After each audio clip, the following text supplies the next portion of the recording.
It was discovered years later.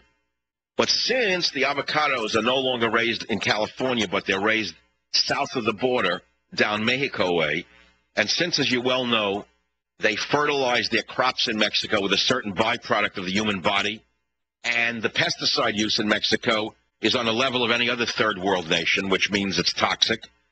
I don't eat avocado. I don't enjoy avocado anymore. I only eat organic vegetables and fruit from California. It's one of the things you can still get out here. Thank God there are still organic farmers. God bless them. I love paying a little extra. I mean, reached a point in America you couldn't eat a piece of lettuce. It was like eating a sandal.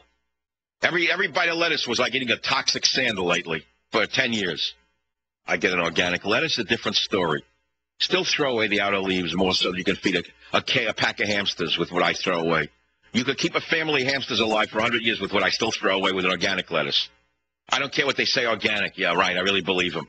Yeah, they put a stamp on it, but I can taste organic because it doesn't have the pesticide smell. And how do you tell if an onion, for example, or a piece of garlic is organic? A, they look shriveled up and horrendous. I've grown them. I just grew a bunch of garlic. The gardeners picked them for me. Shriveled up. They look like Adolf Hitler's one good testicle. That's how small they are. But the fact of the matter is they are shriveled compared to the commercial. Beowulf, did you touch that word? Because you shouldn't have, because I'm going to say it again. If you did, I'm saying it again. Because I'm going to listen in a minute. I grew garlic. I planted it last winter. So finally they were harvested in my little side yard like 2 weeks ago. Then we dried them in the sun. They do look different than commercial garlic in that, as I say, the size of them is equal to Hitler's one good testicle. Very small, very shriveled up. The taste is good, though. Very pungent, very sulfury. Now, how you can tell if a commercial garlic really is organic, even it has a label, okay, that's a lie because they smear off the Obama health inspector. But the way you tell is that if the sprout comes out from it while it sits in your kitchen, let's say you don't get to it, and it should sprout, it means it wasn't sprayed with maleic hydrazide. Or same with your onion. You love to see an onion sprout once in a while. That's a healthy sign that it wasn't sprayed and cauterized in essence. So I love to eat sprouts, onion sprouts, garlic sprouts. Why am I telling you this? Because it's very interesting. It's important. Little things gleaned from everyday life. I know the big and the little. If I tell you Bonnie Frank wants to steal TARP money, you can take that to the bank. Well, excuse me, not to the bank, but you can take that to the mental bank. This is the Savage Nation. I'll be back. Don't make a difficult time tougher.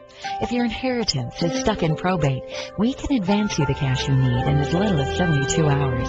Visit inheritancefunding.com or call 877-YOU-AIR. That's 877-YOU-HEIR. Hi, it's Roger Hedgecock. Join me evenings starting at 7, right after Savage on Talk 910 KNEW. It's Rock and Roll Friday on the Savage Nation. Play some rock and roll. The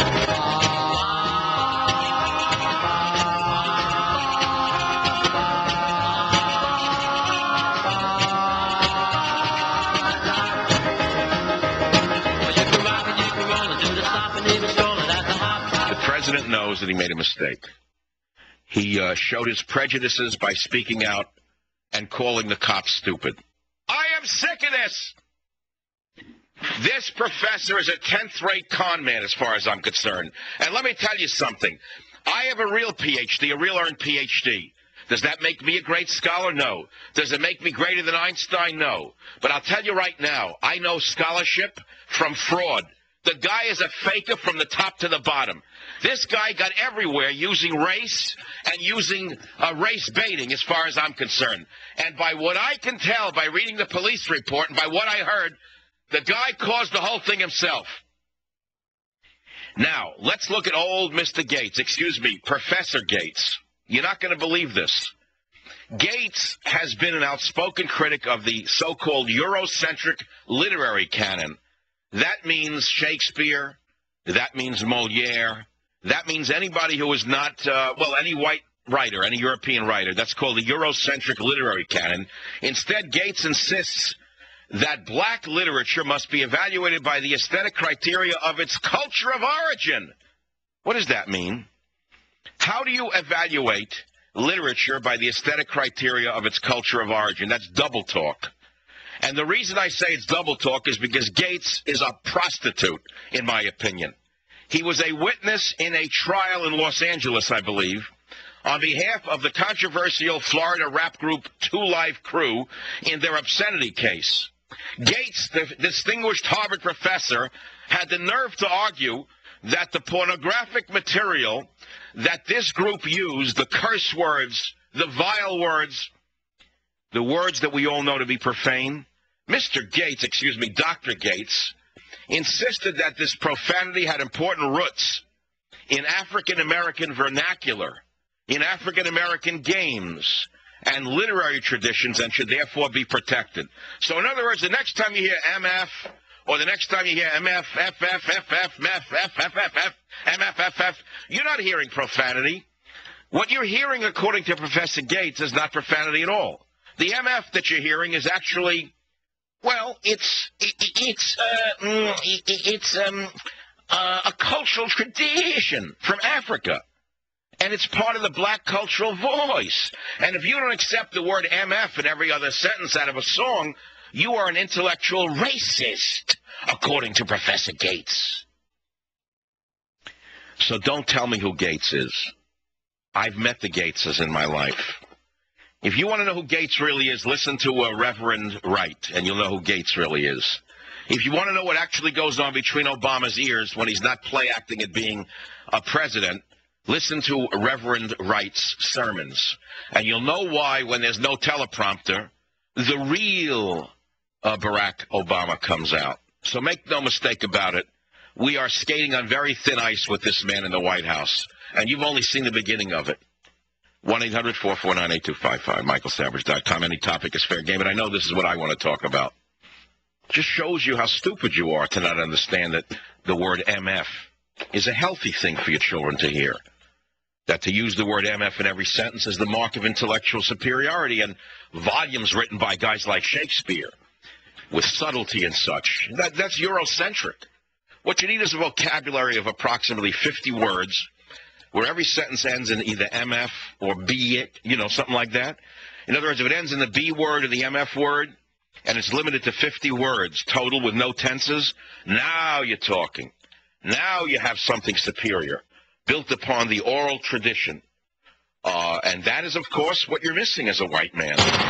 All these thousands of words you carry around in your head that you learn. He's difficult to describe. He sounds like my dad with a PhD. The Savage Nation. Talk 910 KNEW. I talked briefly yesterday about another great article written by Professor Ellis Washington, linked on michaelsavage.com, talking about the decline of the Republican Party, entitled GOP or GIP. I've invited him back to my show to talk about this. Professor Washington, welcome back to the Savage Nation. Thanks, Michael. I appreciate the opportunity once again to be on the Savage Nation. What I mean by GOP, of course, stands for the Grand Old Party, which is the old name for the Republican Party. But I did a transformation of that acronym GOP to GIP, which I said stands for the Grand Irrelevant Party. And what I mean by that, Michael, is that the way the Republicans are so cowardly and spineless and weak and showing ineptitude and fear, it's just their party is devolving from the grand old party of bygone era to just basically Me Too. They're like the Me Too Democratic Party, where they just basically kowtow to whatever the liberal Democrat. Republicans' irrelevancy due to loss of power or loss of direction? Yes, that's an excellent question, Mike, and I think it's a little bit of both. One of the things that people don't realize, and you can use, say, like a military metaphor, when one side is beaten by another side, they begin to have self-doubts. And we know this happened with the Democrats when with the Newt Gingrich revolution in 1994, the contract with America. And the Democrats were kind of second-guessing themselves and saying that they needed to, become more centrist. And they did kind of do that. It was during Bill Clinton's term, and they kind of moderated some of the more radical tendencies and the more extremists in the party became kind of quiet as the moderates kind of just held their heads low. But now under Obama, they're coming out in rare form.